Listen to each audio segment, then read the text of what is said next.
Blacks in Technology. Blacks in technology. Blacks in technology. Blacks in technology. Blacks in technology. Blacks in technology. Welcome, everybody, to the 90th episode of the Blacks in Technology Bit Tech Talk. Yes, this is episode number 90. And this is Bit Tech Talk is a podcast. It's a show where we talk to people of color who are engineers, innovators, educators, inventors, and entrepreneurs doing amazing things in the world of technology. This podcast is where they share their experiences, ideas, knowledge, and perspective on tech with the Bit community. I'm your host, Greg Greenlee. If this is your first time listening, you can check us out at www.blacksandtechnology.net. We are also on the Twitters, and that's at Black and Technology, BLKINTECHNOLOGY. We're also on Facebook. It's facebook.com/Blacks in Technology, and also on LinkedIn. We have a LinkedIn group. Just search for Blacks in Technology, and you will find us there. If you are on the Twitters and you're listening in and you have any questions for our guests, tweet them to us using the hashtag BitTechTalk, BITTECHTALK. As I said before, this is episode number 90. We are joined today by Camille Eddy. And this episode is called Conquering Engineering in Space, and we're going to get into that here in a second once we introduce our guests. So, Blacks in Technology, we are a tech-focused community and media organization. We're focused on increasing diversity in technology. We always focus on forming new partnerships and opportunities to assist our members with their continued professional growth and development. So if you want to partner with us, send us an email to contact us at blacksandtechnology.net. Any general inquiries related to sponsorships or partnerships, like I said before, just send those as well to contact us at blacksandtechnology.net. All right, what do we have next? We have some announcements. Self-conference coming up in Detroit in May 20 through the 21st. Self-conference is a mix of fantastic tech presentations and insightful soft talks in fabulous downtown Detroit. 2 whole days in the middle of May, or at the end of May, where they talk about mobile, web, hardware, software, process, and team talks to help you expand your knowledge, meet other technically minded folk, and immerse yourself in Detroit's tech renaissance. Last year, Blacks in Technology was there. We had a nice meetup. We also gave away tickets to the event. So we do have sponsored tickets. I think right now only one or two of them have been given away. So we still have a few left. So if you're interested in attending Self-Conference, hit us up. I think there is a form online on our site that you can fill out if you are interested in receiving sponsored tickets to the event. Again, that's in Detroit, May 20th and 21st. Also, Closure West, that's coming up in April 15th and 16th, and that's happening in Seattle, Washington. Closure is a programming language, and if you're interested in that programming language in the conference, hit us up as well. Contact us at blacksandtechnology.net. We do have sponsored passes for that as well. There will be a Blacks in Technology luncheon that's happening on Friday of those 2 days, I think on the 15th. So we will be represented well at Closure West. So if you are interested in attending and you need a conference ticket, hit us up. Check us out. A couple of jobs posted on the site. There is a need for a front-end designer at Sparkbox, and that's located in Dayton, Ohio. Check our website out for that. And an interaction developer at the company Gravity Tank, and that's located in Chicago, Illinois. So 2 great job postings up there. If you're interested, go to our website, check us out under the job postings, and go ahead and put in your application. A couple more things I want to mention. Slack. We are nearing about 400 people in our Slack channel. If you want to get an invite to our Slack channel, go to our site, do a search for Slack. I did an article on it some time back, and it has the invite link there. So do a search for Slack on our site, and you'll find the invite link. And just fill out a real short form, and you'll get your invite automatically. So again, we're we're at 386 people in our Slack channel, and it's very, very active. So if you want to be a part of that, be a part of the conversations that go on in Slack, definitely check our site out, do a search for Slack, and click on that link for the invite form. Startup of the week. This is something that we just recently started, and what we're trying to do is we're trying to focus on spotlighting and promoting tech-based startup companies that are founded by people of color or have people of color in top leadership positions. We've done 2 so far. Our startup of the week this week is Venue Center. They're an online portal that helps people quickly find venues for upcoming events. In a nutshell, they're the Expedia for event space, and they're our Blacks in Technology Startup of the Week. If you would like to have your startup, if you're part of a startup, if you are in an executive position or you are a founder of a startup, check us out. Go to Blacks in Technology and look at one of the previous Startup of the Week, and there is a form at the bottom of the article where you can submit your startup to be featured as Startup of the Week. So definitely check that out. We are trying to do this for an entire year, and we should, I believe anyhow, that we should at least have 52 minority-owned startups out there. So definitely check us out. We've done 2 so far, so we only need 50 more. So check us out on blackstechnology.net. Look at one of the previous startups of the week and click on the link to submit your startup. All right. I'm pretty excited about tonight's podcast because this is something that we actually haven't delved into. We usually do a lot of podcasts that has to do with information technology and not necessarily it's not always like different parts of technology. It's mainly information technology. But tonight's episode is pretty special because we're going to be touching on engineering, mechanical engineering more specifically, and space. And joining us tonight is Camille Eddy. She is a mechanical engineering student at Boise State University. She's also an intern at HP. During her first year at Boise State, she helped plan and host a downlink with the International Space Station. We're going to talk about that. And where the astronauts talk with Boise State students from space. Pretty exciting. She also completed a NASA undergraduate research program as the leader of a student team who built the tool to help NASA plan their future manned missions to an asteroid. After building the tool at Boise State, the students traveled to NASA Johnson Space Center to test it. She's also involved in the Space Broncos student, a club that is focused on space education. Very, very exciting. And she serves on the leadership team. She drives efforts to help establish NSBE, that's the National Society of Black Engineers, chapter at her school. So I want to welcome Camille Eddy to the show. Hey, Camille. Hey, thanks for having me. Oh, no, you're welcome. I'm definitely glad to have you on the show tonight. So I gave a little introduction, but I want you to tell everybody, give us a little bit about your background, where you're from, your education, things like that. Sure. I was born in Tennessee, and after that, my family moved around a lot.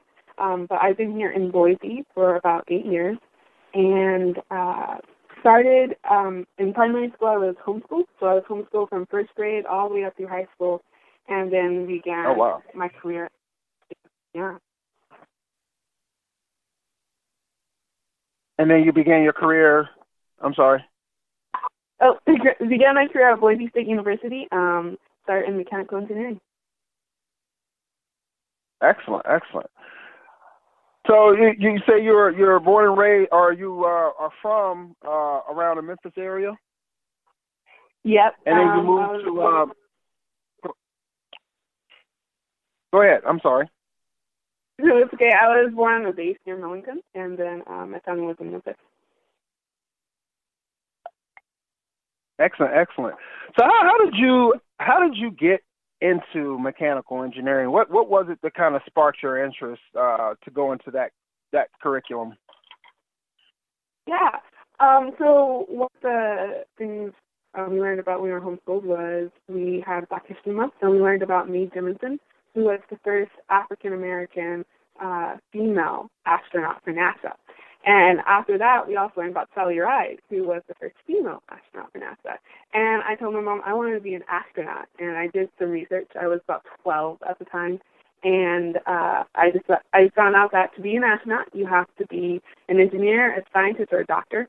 And I had all these sketches and drawings of inventions that I would play with, so I decided that engineering would be best. And after that, we moved to Boise when I started my high school years. And the Boise State, they had a high school event to encourage high schoolers to get into engineering. And that's where I learned about all the different kinds of engineering there was. I had no idea that there was such a variety. And I chose mechanical engineering. Excellent, excellent. So are your parents, were they involved in engineering in any way? No, my mom has a business degree and a music degree, and my sister, she's in the culinary arts, so there wasn't really a lot of before experience in engineering. I had no idea what it was. Yeah. So totally, so engineering totally opposite side of the spectrum for you, for your family, I guess. Yeah, for my family, yeah. Wow. So, so you were homeschooled. So, one of my questions were you involved in STEM in high school? But apparently not if you got homeschooled. But what kind of advice would you give to other, people your age who are maybe in school and who may be on the fence about getting into engineering? Well, there are lots of ways to get involved with STEM, even as a homeschool student. One of the awesome opportunities that I have here in Boise, there's an amazing STEM community here, and they put on some awesome programs like Engineering Camp, Engineering Day, and even a big day of open engineering experiments at Boise State. So one of the ways I encourage people to get involved is to go out to the community and find, those types of events to explore engineering. That was really important for me developing into a student that would eventually become a mechanical engineering student at Boise State, was being able to go out to those different programs. I participated in the Idaho Science and Aerospace Scholars as a junior in high school, and that was a program where we got to build a mission to Mars and go to NASA Ames Research Center, and actually fly down there, visit with NASA research scientists and engineers, and learn about their craft, and come back up here and apply it to a mission that we created and designed for Mars. So being able to be a part of those type of programs really did help me learn what I was interested in, what parts of STEM I liked, and how to get ready for being here as a student, as a college student. So one of the things I always encourage younger students is to explore as much as you can, explore all aspects of STEM, and go out to those programs and meet people and meet other students that have the same interest as you. And that really did encourage me when I was a high school student. Very, very good advice. And one of the things that people run into is not knowing like how to first get started, right? And they might be interested, but they might not know what direction or what the first step is. And I think, looking out into your community and even looking into what some of the local universities and what they're doing with STEM, maybe they have, these high school programs where high schoolers can participate. That's definitely some good advice as to, what a good first step is. Excellent. So what advice would you give to a student who has actually made the decision to get into engineering, but may find the work involved difficult? Because I'm pretty sure it's kind of a shock on your system going from high school level type curriculum to jumping into engineering. There's a lot more science and math and things like that involved. So what type of advice would you give to those students? Yeah, that was definitely something that I struggled with. when I first began in engineering, because my homeschool curriculum was very different. So I struggled with just, basic things like sitting in a lecture, having someone talk to me. And I was like, okay, this is new and different. And so it's all about perseverance and sticking to it. And if that's something you decide to do, realizing what I realized is that there are people who went before me and already did this. So all I need to do is be able to do the same thing that someone already did. It's proven work. It's not impossible. And I know I read something recently that said there are people of color who do go into engineering type degrees or, technical degrees. Sometimes they do face a barrier when they feel like they're underperforming. And I really do encourage anybody going through that kind of a struggle to not give up. It's not about, how you perform next to your peer as much as how you're going to perform the next day when, things are a struggle, but you got to get back up and try again until you get it. And for me, every day it's a perseverance battle, the choosing to do it till I get it right. And then when I do get it right, I earned that and I can be proud of that. And that's what propels me along because it's doable. It's absolutely something that you can attain. Right, and great advice again. And I think that's always something that we as Black people, we kind of struggle with as far as, are we up to snuff, right? So we take, for instance, a lower grade as meaning that we're not up to snuff on the curriculum or whatever. But that's not, a lot of other cultures don't have that issue, right? So, I think it's important for people to know that, everybody struggles, right? It's not just you, it's not just, us, it's everybody. I took engineering in college and yeah, it was hard. I struggled, but so did, the person next to me. They struggled as well. And I think we need to get out of that mentality that if we struggle a little bit, that we're not up to snuff, that we're not good enough. Everybody struggles because engineering it's not a simple thing. If it was, simple, then nobody would struggle and everybody would get straight A's and things like that. There are some students out there that are better than some at some engineering, some of the science and math stuff. But for the most part, what I found is that a lot of people struggle. A lot of people needed help.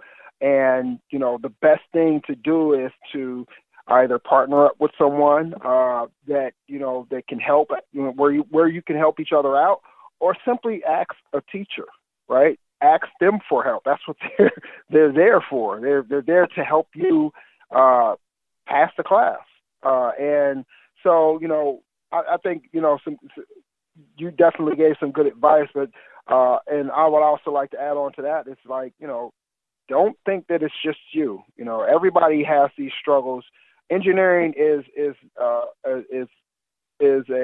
complex and can be difficult, for people. So it's best to, seek help if you need it. Absolutely. So, Black kids face great challenges in their environment, either economically or socially.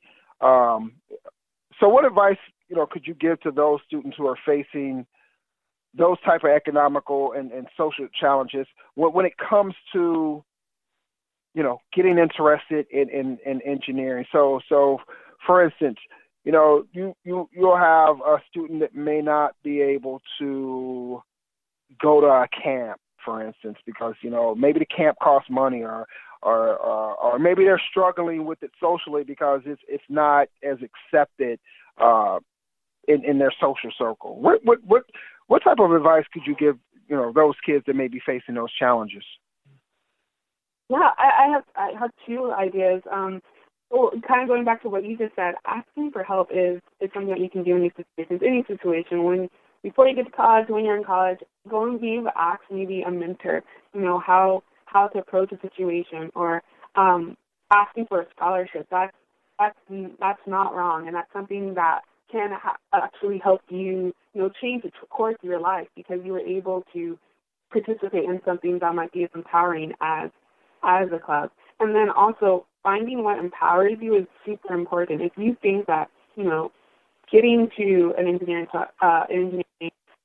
camp or doing a certain class is going to help you find your way, you need to do that. That's something you got to do for yourself. And so find a way to make that happen, whether you ask for help or you work to get the resources yourself. That's something that should be a goal and a must for you. And when you have that in your spirit and have that, in the pit of your stomach, and that's something that you just work on every day, you can accomplish it. And so what I encourage other students to do is to really have a goal and stick to it, and not worry what other people think. One of my favorite things that Mae Jemison said was that her youthful arrogance was what allowed her to accomplish different tasks and finish what she set her mind to. And I think maybe not necessarily disregarding all the risks, but not always, weighing them out so methodically kind of helps. I don't always try to look through every sort of problem to try to scare myself out of a decision. But I'll go out there and I'll put something out there and see what comes back. And being willing to do that, to try new things that haven't been tried before, either by your peers or your family, is something that, yeah. Right. I totally agree with that. As a matter of fact, I talked to a group of fourth graders today. A gentleman out of New Orleans.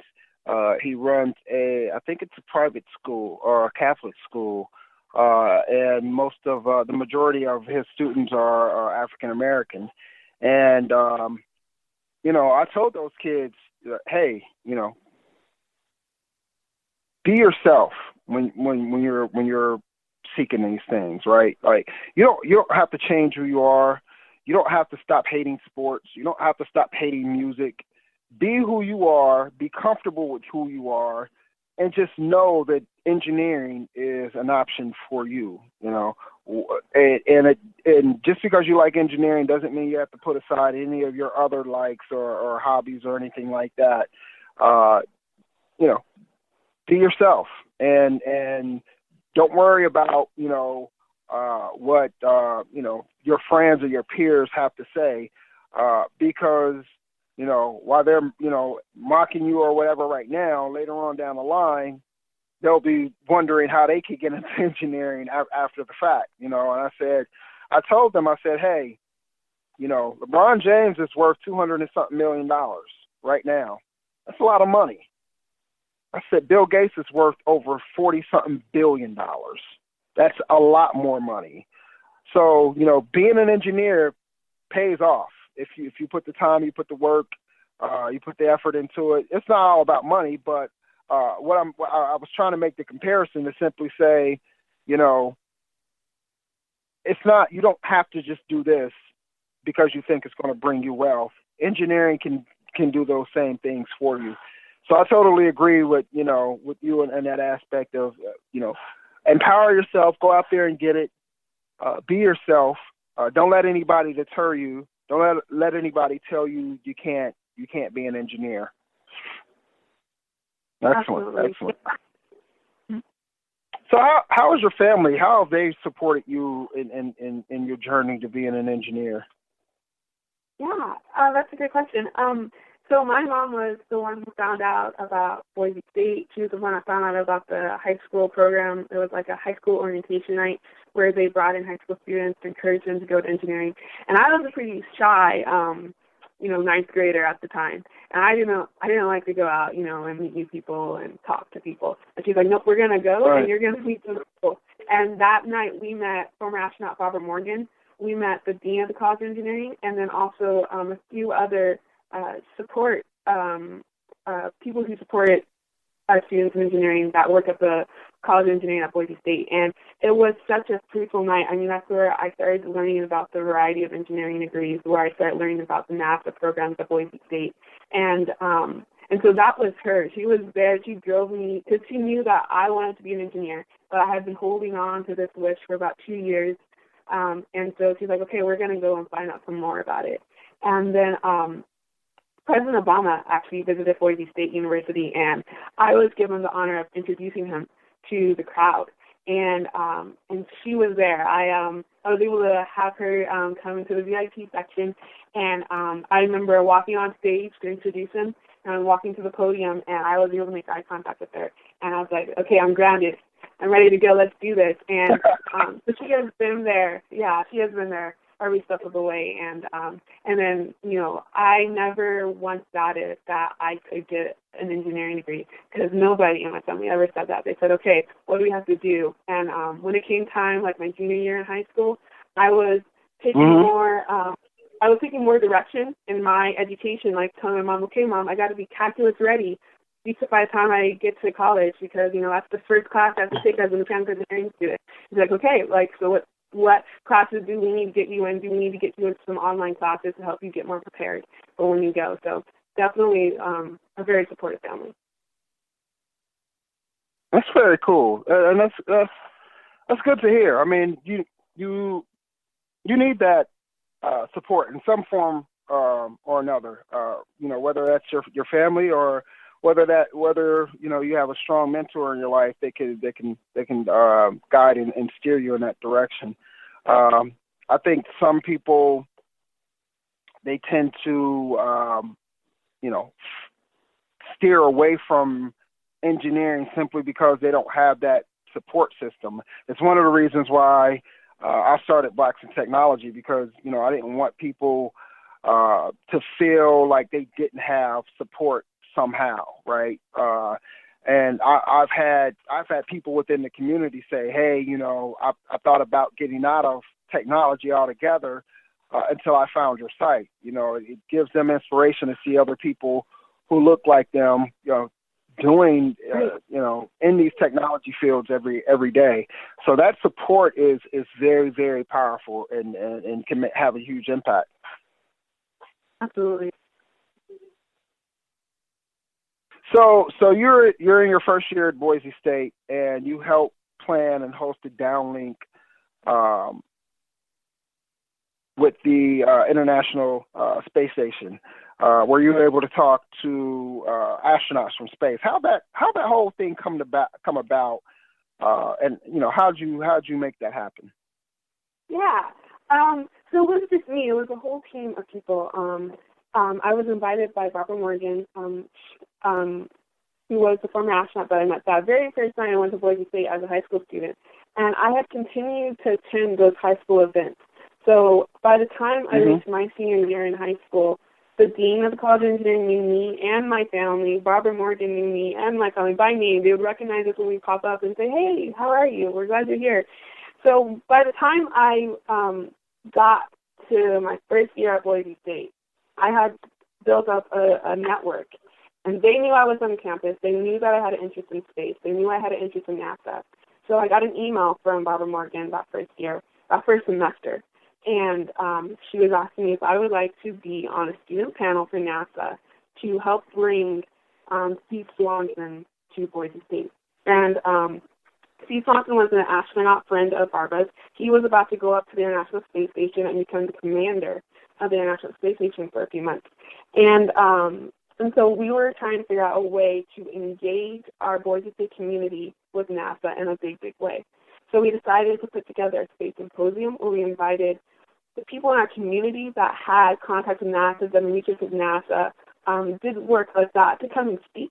And in the middle of that, we hosted a downlink with the International Space Station. And this was with a team of about, I would like to say, about 10 other students who were from all different majors or colleges within Boise State. So there was representatives from the College of Engineering, obviously, but then also the College of Arts and Sciences and the College of Health Sciences. You know, all the colleges at Boise State were represented because we wanted to share a diverse student population that all had an interest in space. And so we worked together. It was about 2 semesters long. I was actually able to write educational scripts for NASA to take up to space to conduct some educational science experiments. And we were able to send this out and send this whole idea of a space symposium out to the community and bring everyone over. The news crews came down to come check it out, and we had downlink, and it was just an awe-inspiring moment, to have astronauts talking to us from space at Boise State University. And so it was a team effort, and it took a lot of us. But we made some really awesome connections. Steve Swanson eventually became a distinguished educator in residence at Boise State, so he's now the mentor for the space scientists. He retired from NASA and came to work at Boise State. So, it was a great day to make connections and to be a part of the NASA community for that brief moment. Wow, that sounds pretty exciting. What was that? How did you feel when you helped to make that all come together, and you're actually talking to people who are in outer space, who are at the International Space Station? How did that make you feel? Well, definitely proud to be, and honored, right, to be chosen as a student representative of Boise State. And I think for me, usually moments like this do something a little different for me too. They'll inspire me to lead and says, okay, this is what I did, so how can I get other students involved? And that's eventually what did take place, getting other students involved to do the same thing. Very, very cool. I applaud your efforts. I mean, that had to be a massive undertaking, for one, and, to get other students to be interested in something like that is another undertaking. So kudos to you for doing that. That's excellent. So what is the NASA undergraduate research program, and how did you get involved in that? Sure. So the NASA, there's several different NASA undergraduate research programs. The one I was a part of was called Microgravity University.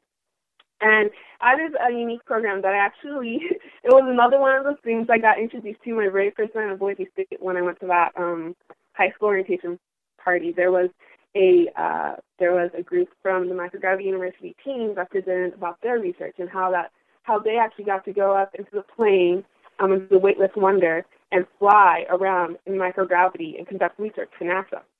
And I was like, okay, that's NASA. That's really cool. I got to do that.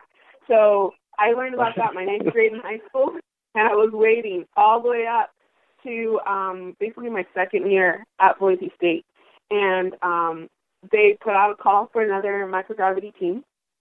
And I rushed when I read the email, I was sitting in the cafeteria and I read the email, and I was like, oh my goodness, they're starting it again. And I rushed to Barbara Morgan's office, who was like, did you see the email? They're opening up microgravity. And she said, yes, that's awesome, and I'd like you to be the team leader for this team. And so, that was a big undertaking in itself. It was a huge, huge project, but we ended up with 9 members of the team. We conducted interviews to get the best and the brightest of Boise State's minds, and we put together a proposal. It was like a 47-page proposal on what we wanted to build for NASA. NASA wanted us to take care of a real engineering problem. They are looking to go send an astronaut or two to an asteroid and to land and collect samples. And so they need a tool specifically designed to collect samples off an asteroid.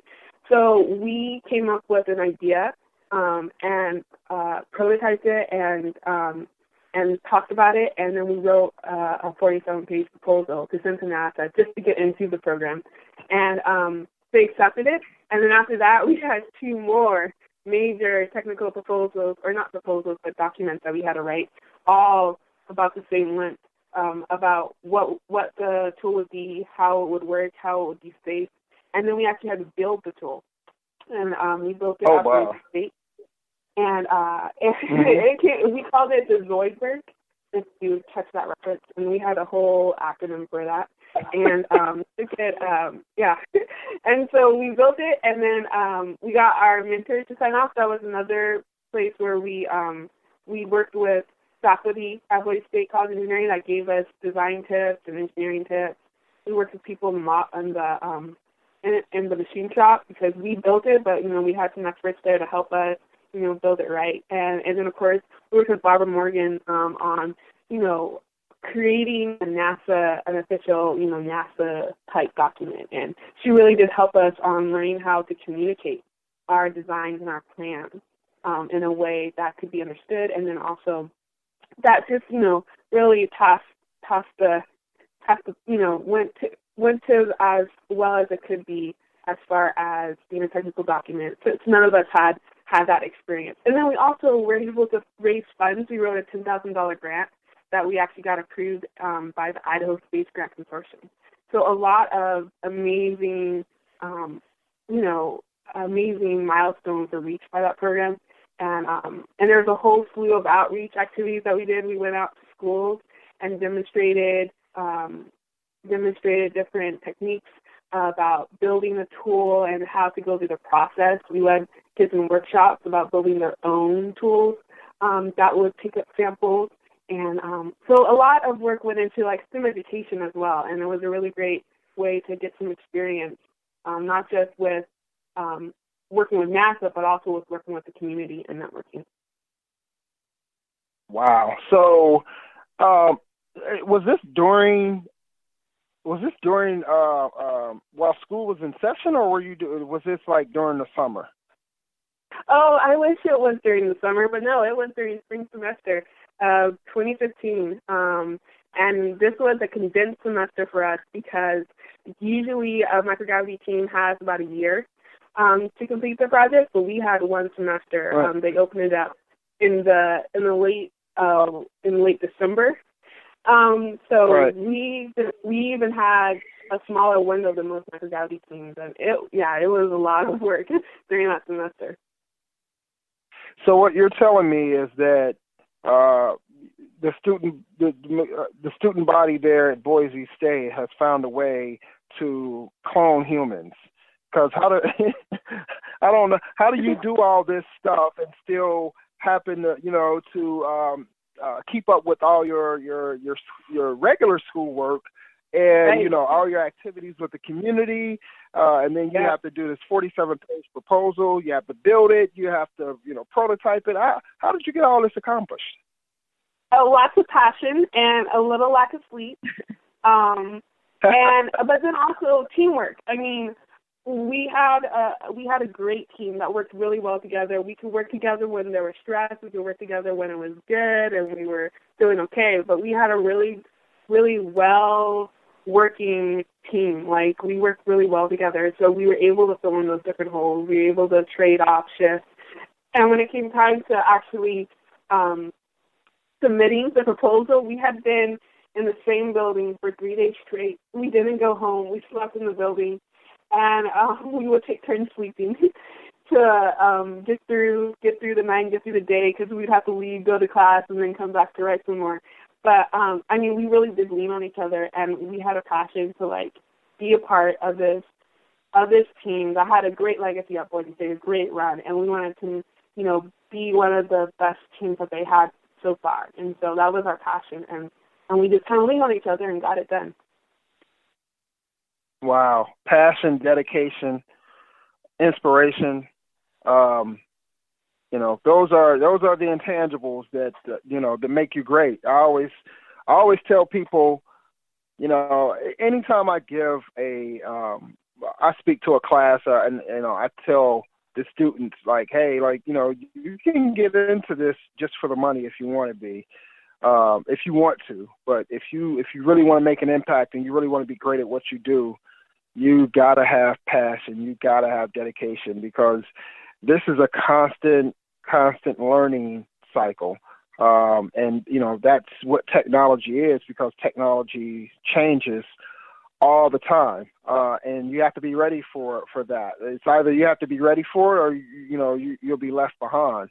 So it's good to hear, somebody who has that passion, that dedication, who can suffer through sleepless nights and uh, and being confined in the same room in the same building with a few other people for days in order to get something accomplished. Because sometimes that's what it takes, and people who go through that, they understand that it's that much greater when you succeed.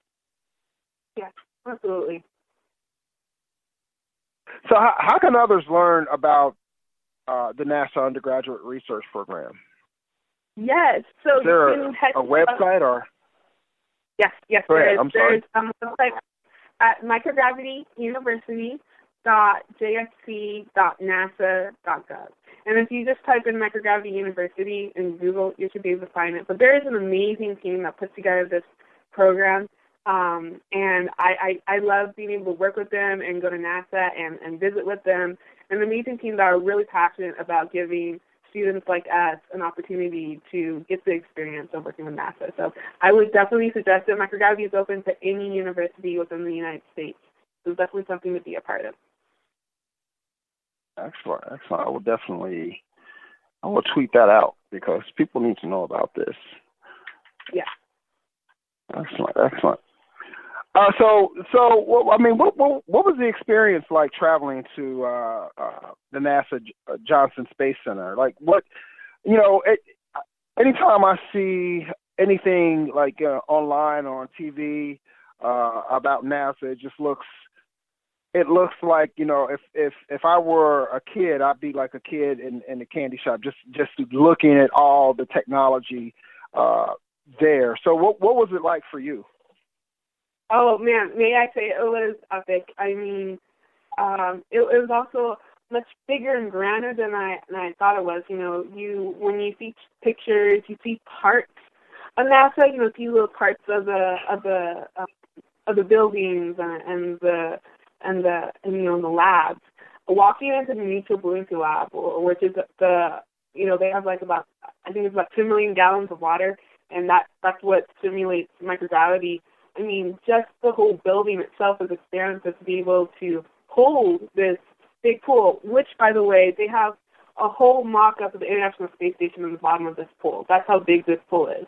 Like, the entire International Space Station is sitting in the bottom of this pool, and that's where astronauts train.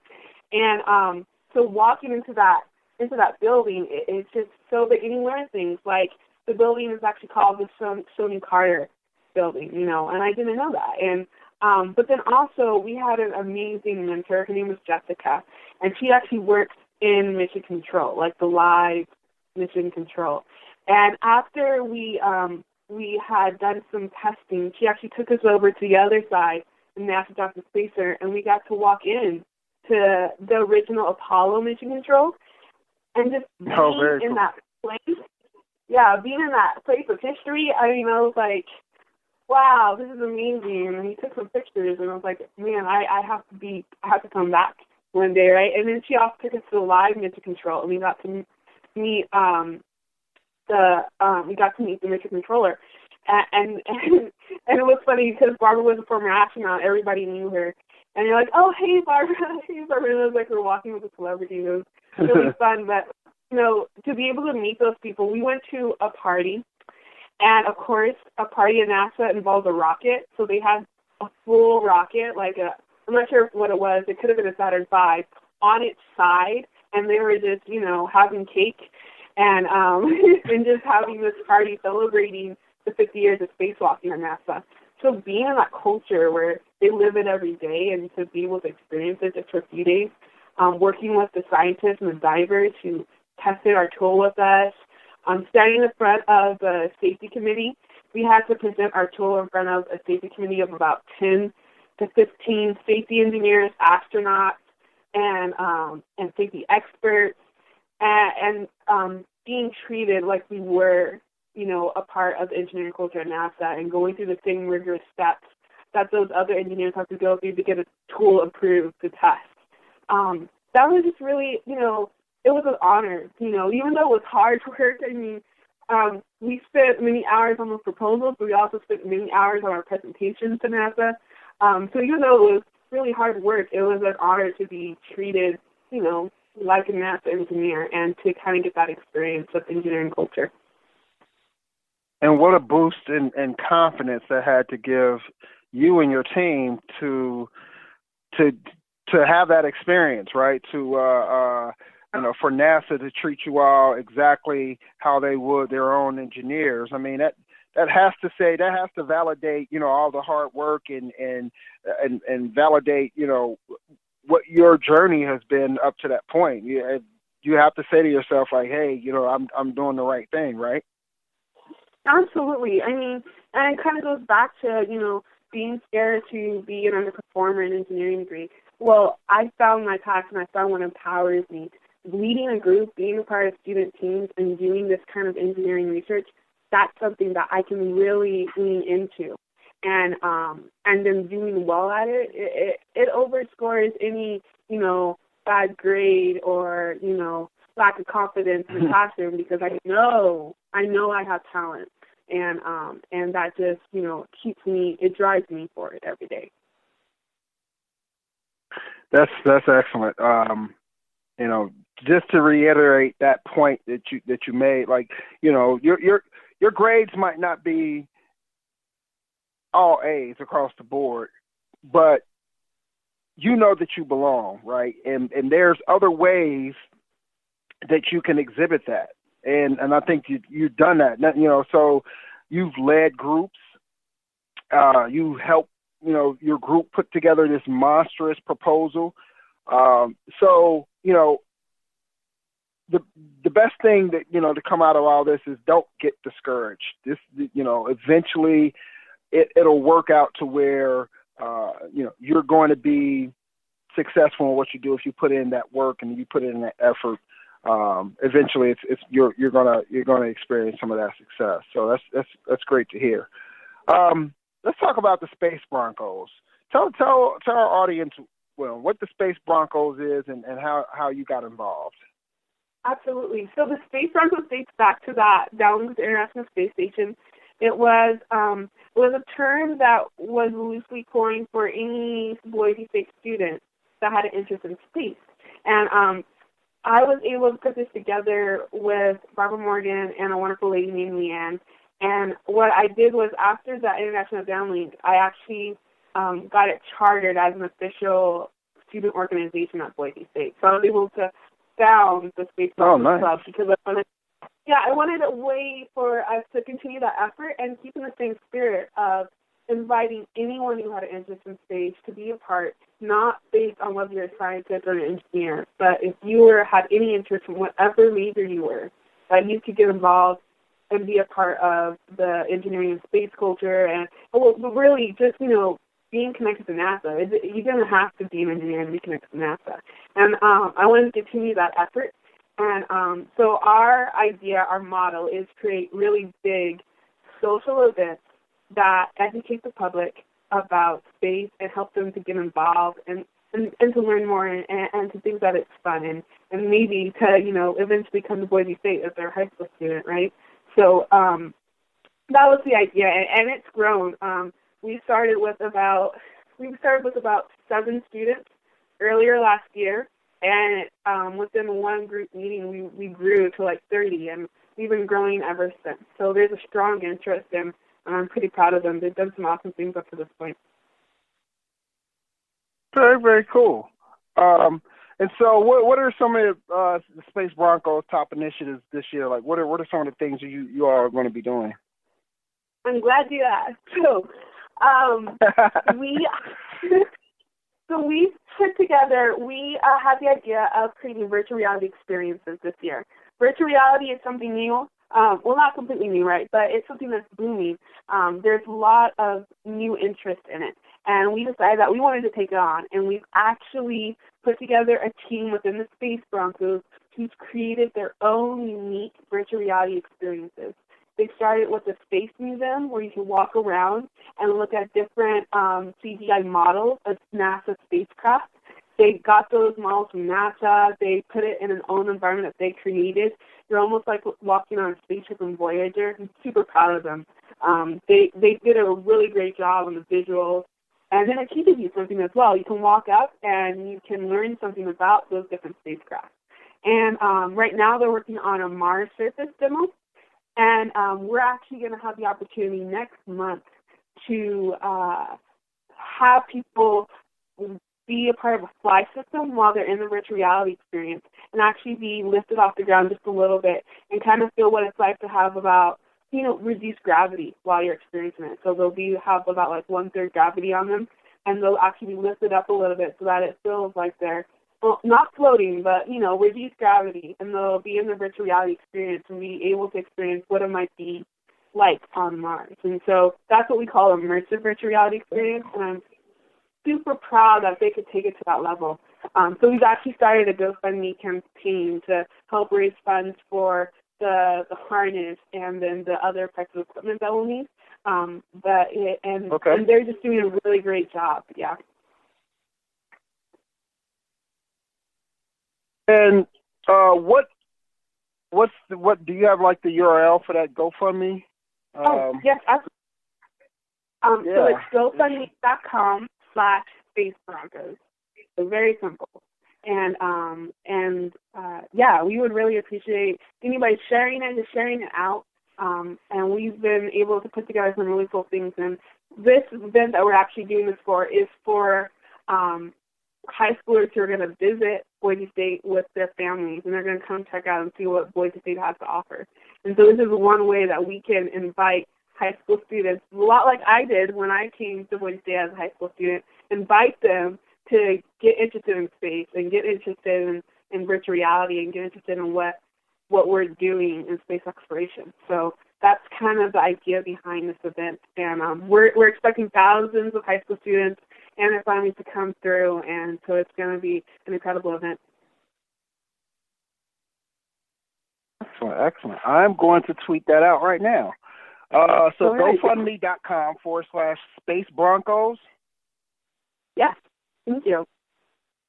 All right, let me make sure that this is, that I'm typing this in right. Okay. Yeah, no, we're really excited. Okay. Yeah. Oh, is that you in the video? Yes, it is. Okay. Yeah, very cool. Yeah.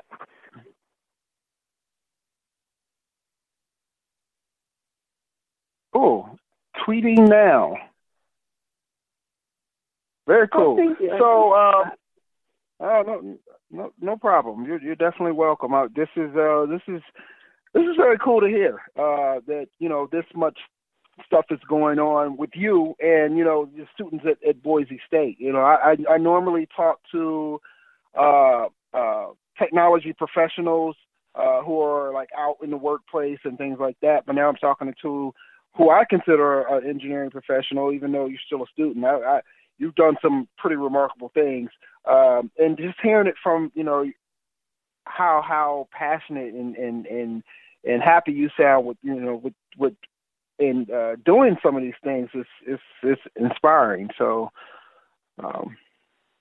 thank you for this.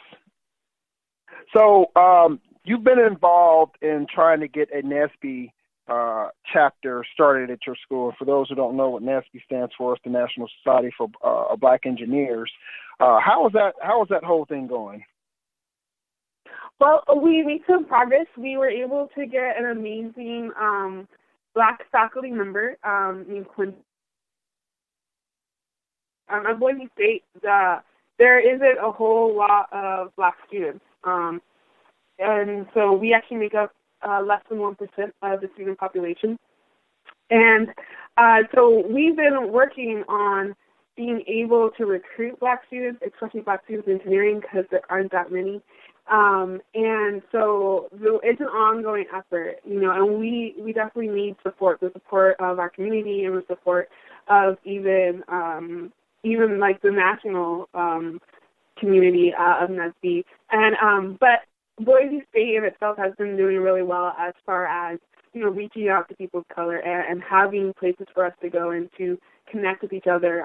They started a diversity STEM institute, and with Donald Llewellyn as the director, and they've been doing a great job over there as well for the issues of diversity. But as far as NSBE, we're still working on it. We actually are working to get our official charter. because we have to have 10 students, and that's something we've been struggling with. So, yeah. But we're working on it. Excellent. Well, good luck with that. Sounds like you're making some headway on that, and hopefully you'll that'll work out the same way as all the other things that you've been involved with. So, Absolutely. Yeah, definitely good luck. Thank you. So what's next? What's next for you?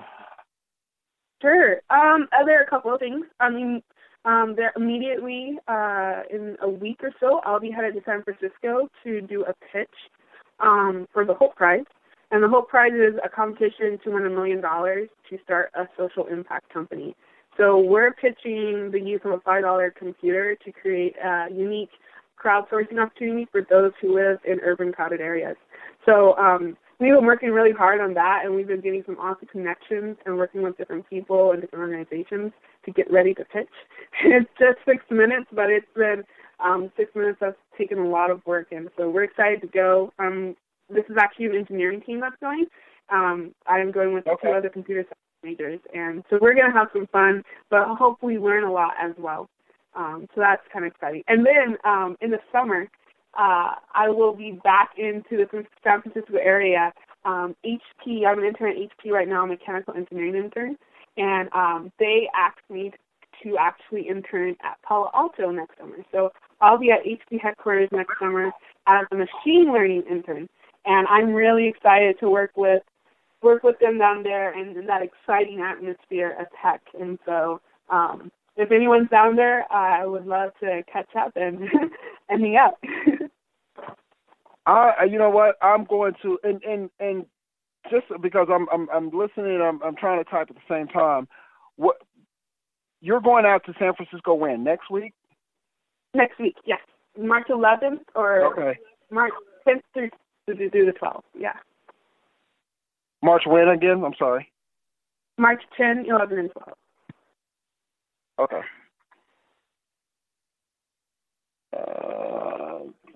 12. And you'll be part of a pitch competition to do what again? So it's an international pitch competition to pitch an idea for a social impact company. And we're pitching for $1 million. And our idea is to use a $5 computer to provide a unique crowd outsourcing tool or resource for people who live in urban crowded areas. The idea is to double the income of 10 million people by 2022. So that's what we're working for. Okay, excellent. So I'm going to tweet this that you'll be out in San Francisco to a really good friend of mine. Her name is Iori. She is a technology engineer working at Salesforce right now, and she's fabulous. And I'm gonna tweet her to check you out and let her know that you'll be in San Francisco next week, pitching an idea for a social impact company. She's involved in a lot of great things, and I definitely think you two should meet if you're able to. So I'm going to tweet her, and then she might contact you and reach out to you, especially after she hears tonight's podcast. So be on the lookout for her to respond. Okay, I will. Thank you, guys. Yeah. So we're at the end of the podcast, but I do want to ask you a couple of things. What is your favorite? Because I know what my favorite movie is right now involving space. But what's your favorite movie involving space out there? Oh, for a second there, you caught me off guard. For a second, I was going to say The Martian, but I really did like Interstellar. Interstellar was awesome. Yes. I just love the whole. I love the music, and I love the story and how it connected and everything. They did a really great job with that one. Right, and I have to second you on both, liking the movie and the music. Hans Zimmer is the guy who does the music for Interstellar, and Yes. he is amazing, right? For one, if people haven't seen Interstellar, you need to go check it out. It's another Chris Nolan movie. Chris Nolan is a genius when it comes to making movies, Yes. and he always seems to get Hans Zimmer to be a composer to do all his soundtracks. He did it for the Batman trilogy. He did it for Inception. He did it for The Prestige. He did it for like a number, but Hans Zimmer is a well-known composer. He does a lot of soundtracks for a lot of different movies.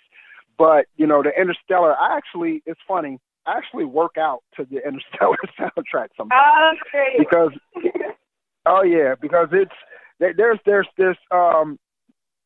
there's a couple of parts of the movie.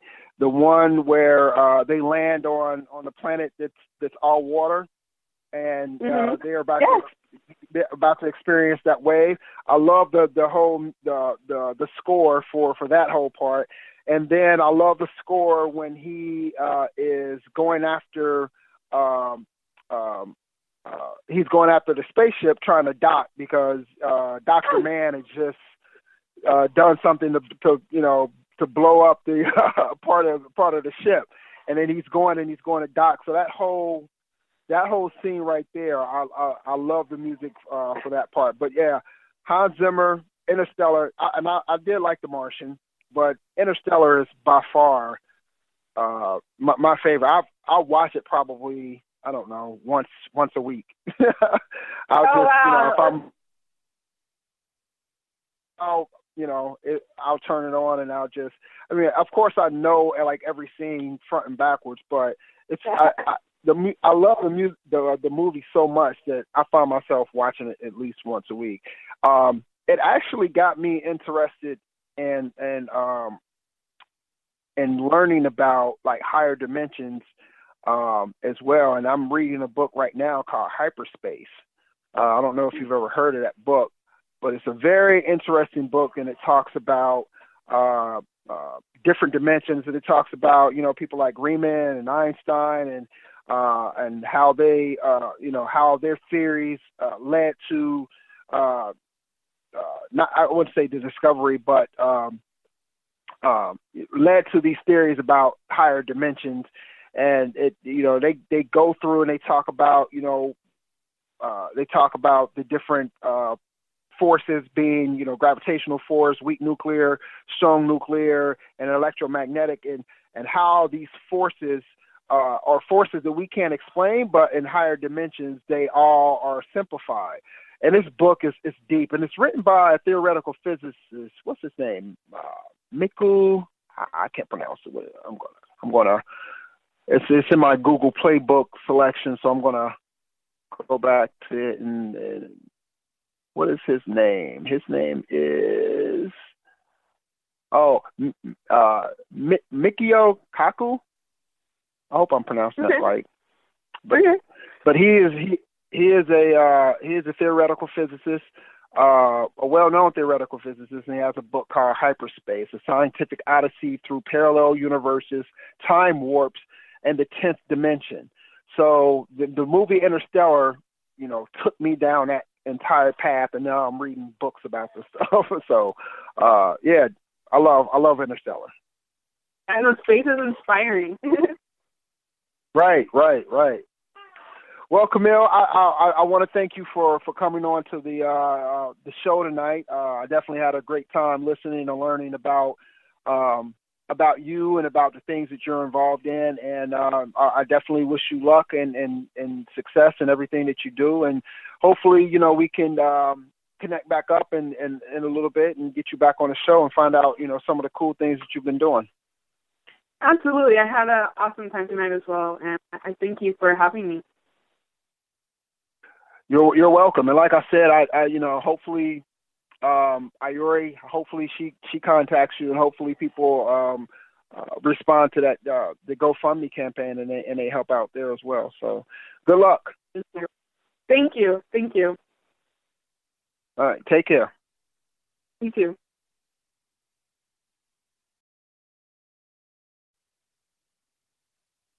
So that is it for tonight's Bit Tech Talk podcast. I want to thank our guest, Camille Eddy. If you like what you heard tonight, you want to let us know. If you have any suggestions or comments, email them to us at contactus@blacksintechnology.net. And join us in 2 weeks. We will have Anise Davis. She is an Android development manager for the Washington Post, and she specializes in Android development. That podcast is going to be entitled Crushing Code at the Washington Post. So join us in 2 weeks. Remember, check yourself before you wreck yourself. Take care and have a good night. Blacks in Technology. Blacks in technology. Blacks in technology. Blacks in technology. Blacks in technology. Blacks in technology.